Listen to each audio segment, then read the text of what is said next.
This is Blood and Cancer, the official podcast of MDH Hematology Oncology. I am the voice of MDH Podcasts, Nick Andrews.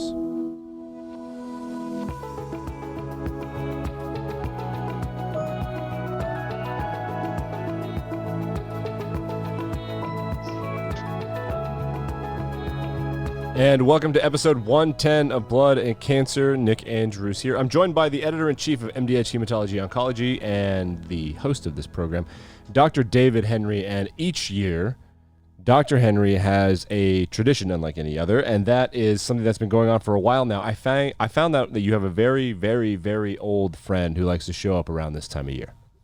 Well, it's true, Nick. Every year at Halloween time, I have a colleague who works with me teaching as I tell the young trainees, very young trainees like grade school, that he gets very upset around Halloween time because everyone's afraid of him. I said, Max, why are everyone afraid of you? He said, well, Dr. Henry, I'm a skeleton.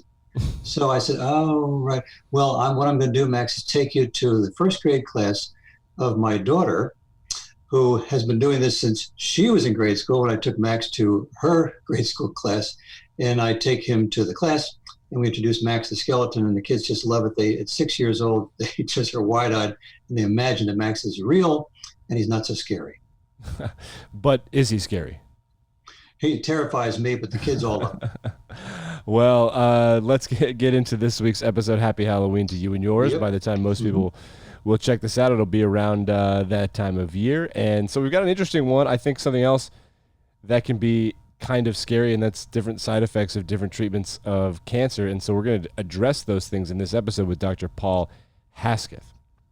Well, this was a wonderful episode. Actually, Dr. Hesketh and I have been around for a while. We actually shared that way back when we first gave chemotherapy like cisplatin, we had to nearly put patients in coma to get them through because it's such a highly emetogenic drug.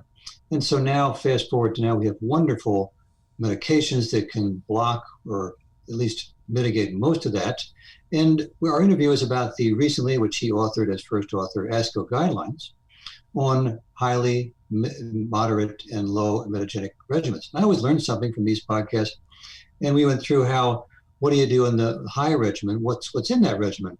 Well, as soon as you have an anthracycline / cyclophosphamide, you're highly emetogenic, and they recommend a 4-drug program, a steroid like dexamethasone, an NK inhibitor, a 5-HT3 inhibitor, long or short acting, and a Lanzapine, which is out there for psychiatric issues, but turns out to be very effective in the lower dose, which he'll go through. Instead of 10, which was the initial recommendation, 5 milligrams at bedtime, makes you sleepy, for 5 days in a row, very useful.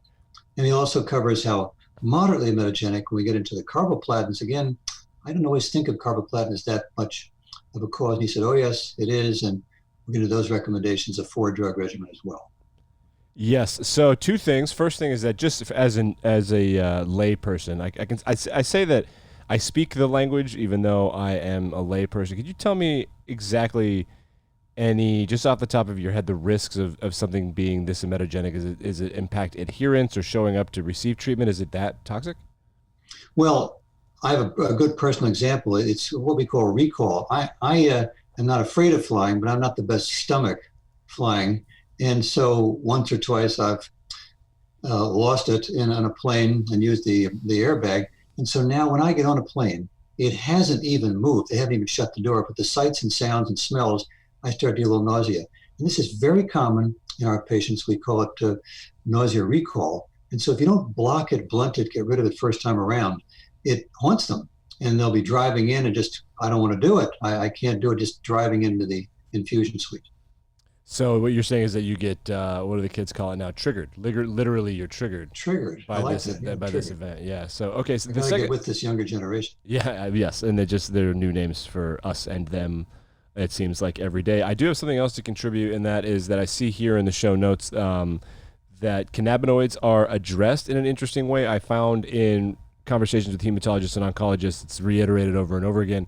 Essentially, there's no good data on what the use of this is. I find there's a lot of anecdotes from patients about how this works. I would also like to point out that if you recall, we did a crossover episode with Dr. Lorenzo Norris and the Psychcast on our MGH Psychiatry and Medscape Psychiatry. We just published a few episodes back, a couple weeks or about a month or two ago, a 15-minute masterclass lecture on the current data for where marijuana and different cannabinoids are as treatment. So we will link to that in the show notes as well. And I find that if you're a proponent of the health benefits of cannabinoids, the data right now are not something that would make the front page news, but our lecturer gets into that. So you can find the link to where cannabis and any sort of anything that is derived to cannabinoids are right now. Because in cancer, that seems to come up a lot, and everyone just kind of shrugs their shoulders and says, well, people say it works, I guess. It does come up a lot because people read and Google and want to help themselves or help their significant other. The grandkids tend to contribute this a lot from Google. And so it has a small role, I think, in some patients, and we get into that in this interview. Absolutely. So without any further ado, I guess we can jump right into the interview. I suspect that you've got to get ready. If a skeleton makes an appearance on an annual basis, that means that I bet there are more tricks than treats in your house. Exactly. So Max and I are getting ready for tomorrow's big show. All right, Dr. Henry, thank you so much. Thank you, Nick.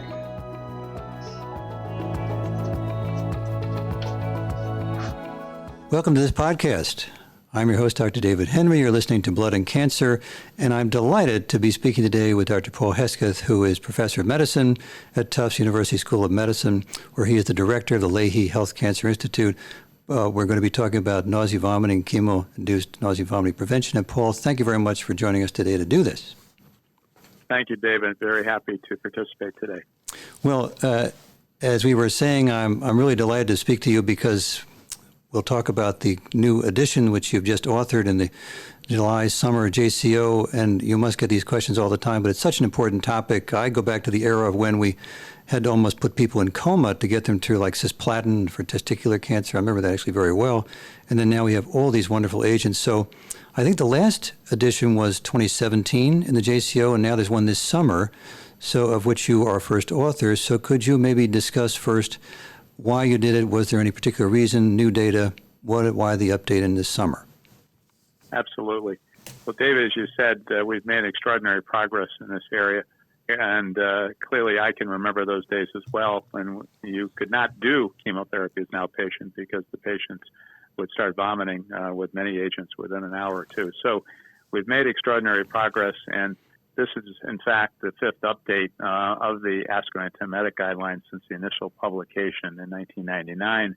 Our last update was in 2017, and the current update was prompted really by one sort of significant question that clinicians were raising, and that was with the increasing use of checkpoint inhibitors, which have made such an impact in many of our diseases. There was really concerns about whether, in fact, the use of some of the dexamethasone containing antiemetic regimens would, in fact, be deleterious in patients getting checkpoint inhibitors in terms of compromising anti-IO efficacy. So I think that was the primary driver of the guideline process. And at the same time, we clearly reviewed the literature for any other significant updates. Basically, I think our bottom line that I'd like to just tell the audience is that we really reviewed the literature as good as it can be at the current time. And our recommendation is that there really is no clinical evidence right now to warrant omitting dexamethasone from guideline-compliant prophylactic antiemetic regimens. And when the IOs are used by themselves, they are minimally emetogenic, and they really do not require an antiemetic regimen used with them. When they're used in combination with chemotherapy, again, the data that we reviewed would strongly suggest that one does not need to modify the current standard antiemetic guidelines, and that dexamethasone used just in the context of antiemetic use, there's no data that will compromise the efficacy of the immunotherapy agent. Well, that's really good to know, because that's actually come up in my mind in our clinic here at Penn in Philadelphia. Are we impairing the use of these exciting agents where, as you saw in lung cancer, we now be able to use that alone and be chemo-sparing? Exactly. So let's step through then. The recommendations, as before, really nicely separate patients into the highly, the moderate, and the minimal, or low, I should say, low-emetic-genic potential of the chemotherapy. drugs. And so I'm about actually to start a patient next week on a cisplatin regimen where my experience has been that is the worst. So could we then discuss first, what do you recommend per you and the guidelines in a cisplatin-containing regimen for an oncology patient? Well, clearly we've made a lot of progress there, and that really was the biggest challenge, as you know, early on, where we did not have effective antiemetics. So really the standard approach there should be a 4-drug combination, including an NK1 receptor antagonist, a serotonin receptor antagonist, dexamethasone, and I think a very important agent that we're learning more and more about, which is Lanzapine. And I should mention, perhaps if I have a chance in the context of the update, one of the important findings that we also included in our paper was the fact that Lanzapine is really, I think, proving to be a very effective antiemetic in a number of different settings. And I should mention that in addition to its standard use with highly emetogenic chemotherapy such as cisplatin, we have basically been able to find that it is useful in the setting of hematopoietic stem cell transplant regimens. And also an important piece of information, David, is that I think the dosing of Lanzapine, there was an important study that showed that 5 milligrams was an effective dose when used with cisplatin-based regimens. There's certainly concern on some practitioners' part that the 10 milligram dose, which was the standard dose previously, might be overly sedating. And so I think we have very good data now to suggest that 5 milligrams also is effective in that setting and may be a better tolerated dose when we use Lanzapine. Absolutely. I am a big fan of Lanzapine, and I think exactly as you say, and is in the update, that the 10 was maybe too much for some people and 5 better tolerated, works well. And to just underscore the regimen, so it's first day and then the next second, third, fourth day? Correct. I think an important piece of information to keep in mind is that cisplatin has a classic ability to do delayed emesis. So the 4-drug combination is given on your first day of therapy, but it's important to keep in mind that you need to cover days 2 through 4. And so in the case of cisplatin, one should continue dexamethasone and Lanzapine for days 2 through 4. So I think it's very important to cover that delay period as well. So for the 5-HT3 antagonist, long-acting, short-acting, doesn't matter as long as you have coverage with a long or a short-acting for more days? Yeah, I think that the 5-HT3 receptor antagonist, we have a number of options there. We have some relatively short half-life agents such as ondansetron, and then we have longer half-life agents such as palonosetron. I don't think there's definitive evidence that one is definitively better than another, and we have not made any recommendations that one is preferred over another. So I think the general recommendation is that a serotonin receptor antagonist be included. Basically, that choice is probably going to be made based on local considerations in terms of which is the most appropriate agent. So I think one really has a number of choices there in that situation. Okay. All right. So if we step then down to the moderate, and I should mention, while I said cisplatin in the highly emetogenic, it's always surprised me. I'm used to it now, but we think of anthracyclines, I thought more moderate, but that's included in the recommendations. The anthracyclines can be highly, so you would include them in the highly emetogenic class. I think really particularly the combination of an anthracycline and cyclophosphamide, a common regimen that's used in the setting of breast cancer. And so in that situation, again, on day one would be looking for the same 4-drug combination that we talked about with cisplatin. And somewhat different is the fact that dexamethasone is not recommended for continued use on days 2 through 4, but Lanzapine should be continued on days 2 through 4. So again, anthracycline plus cyclophosphamide, also highly emetogenic, justifies a 4-drug combination on day 1 and continued Lanzapine on subsequent days 2 through 4. Okay. All right. So we'll leave the highly and move to the moderate. Now, many regimens, unknown primary, some squamous cells, certainly lung cancer, non-small cell, taxane, carboplatin. And I've always thought of carboplatin, it's pretty easy to use, easy to give, but it really appears here in the moderate emetogenic risk. So can you comment about carboplatin, and maybe it doesn't get the reputation it deserves for being a problem? Well, carboplatin, again, is an interesting drug because I think given at a higher or standard AUC when it's used in most situations, greater than or equal to 4, although it's listed as a moderately emetogenic agent and doesn't quite reach the level of emetogenicity of, say, a cisplatin, it's really at the higher end of the spectrum of moderately emetogenic agents. And I think as a consequence justifies a slightly different approach when that agent is used. And therefore, it really would justify a 3-drug combination in which an NK1 receptor antagonist, 5-HT3 receptor antagonist, and dexamethasone would be used on day 1. And basically, I think clearly that would be our recommendation. It's, again, specific to higher dose carboplatin.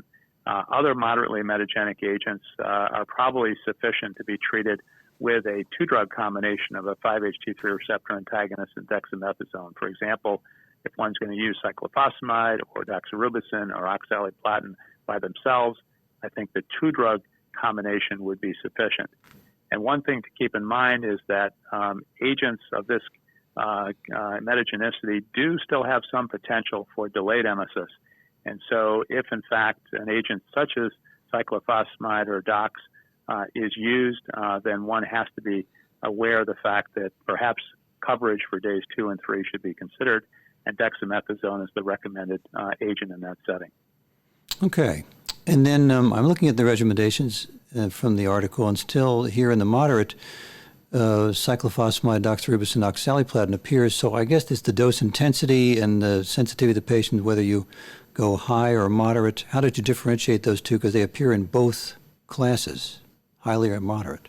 Well, again, I think it's the combination that justifies its inclusion in the highly emetogenic category, the combination of dox and cyclophosphamide.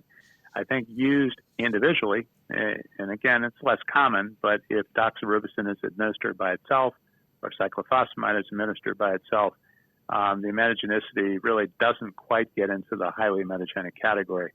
But the data that we were able to get years ago showed that when you use the combination of an anthracycline and a cyclophosphamide, it clearly resulted in emesis greater than 90%. So the combination moves it into highly emetogenic. Either agent used singly keeps it within the moderate category. Okay, understood. And interestingly, I see a lot of Kaposi's sarcoma where liposomal doxorubicin, or in our ovarian cancer patients as well, amazingly low, if any, emesis potential. Are you seeing the same thing? Did that come up in the recommendations? I think it is less emetogenic. I would agree. I do not use, I'm primarily treating lung cancer, so I can't remember the last time that I used liposomal doxorubicin, but I agree. I think it is less emetogenic than the standard formulation. Good, very good.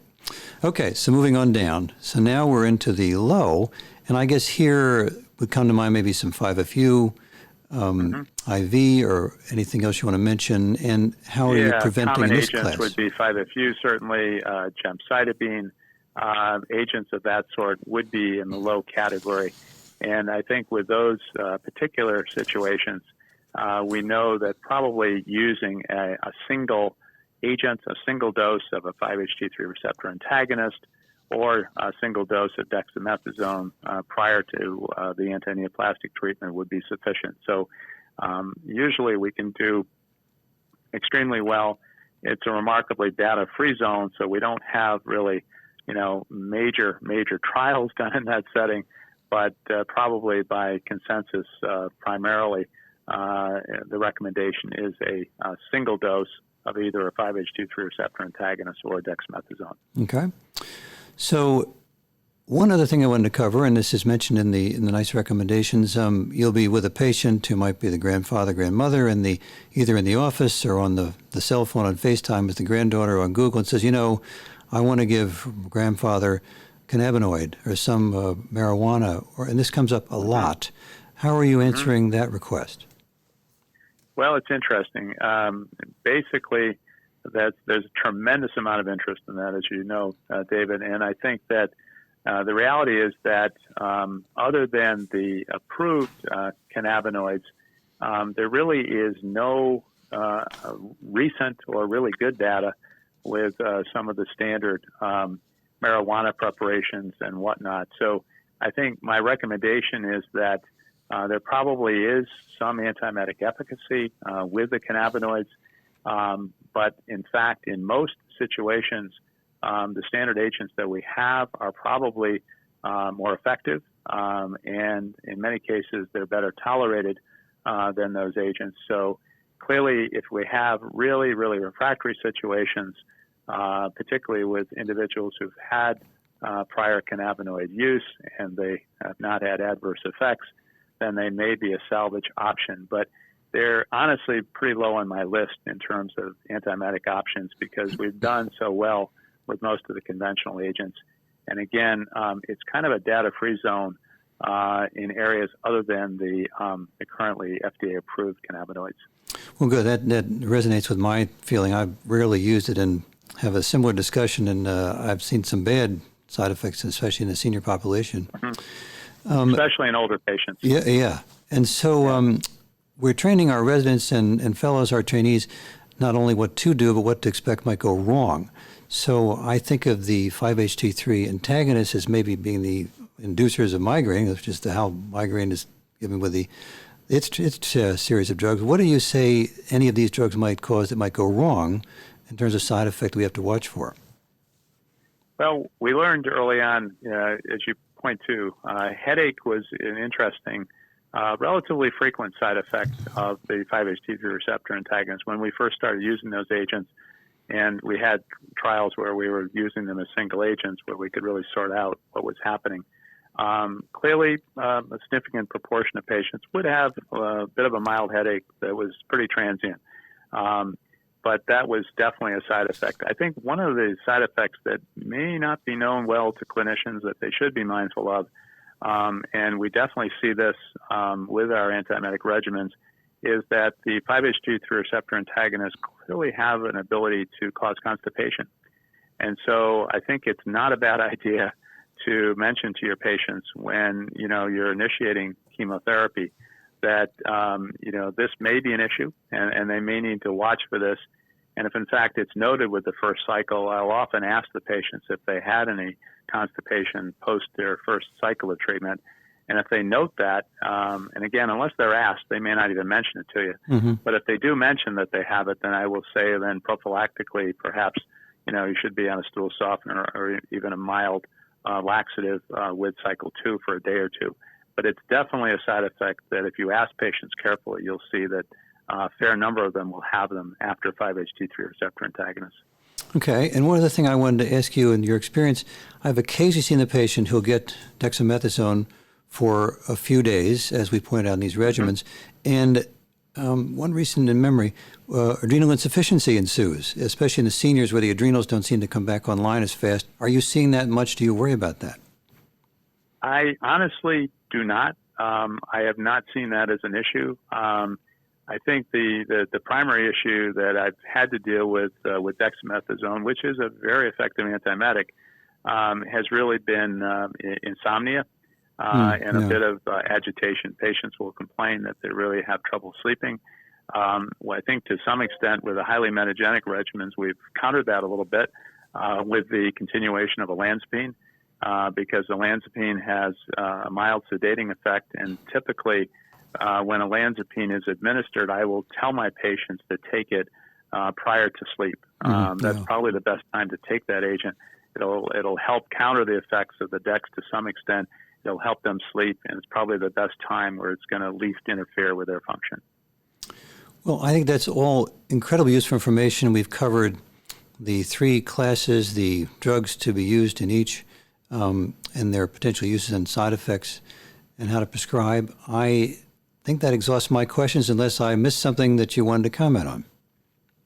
No, I think that, again, just to emphasize that this is an area that we've made extraordinary progress, and I think one can be pretty optimistic with patients when you speak to them about anticipating chemotherapy now. For many patients, they'll still hear about the horror tales from relatives or friends treated previously. And I think that if we, in fact, follow the guidelines, if we use our current agents in an appropriate fashion, I think the vast majority of patients, David, should be able to get through their treatment with minimal or no, emesis. So I think it's very, very important that people be aware of the guidelines and be able to then apply them appropriately. Well, I couldn't think of a better set of rules and tidbits of information than all the guidelines that we mentioned and just reviewed. And again, to remind everyone, we've been listening to Dr. Paul Hesketh, who is professor of medicine, Tufts University School of Medicine, and director of the Lahey Health Cancer Institute. And these guidelines are in the JCO July issue, where Paul is first author. And we also will post show notes from today's bullet points, today's podcast on our webpage, mds.com/hematology-oncology, and of course, Blood and Cancer posts on iTunes or wherever you receive your podcasts. So, Paul, I want to thank you again very much for taking the time to discuss this today. David, it's been a pleasure. Thank you. Thank you.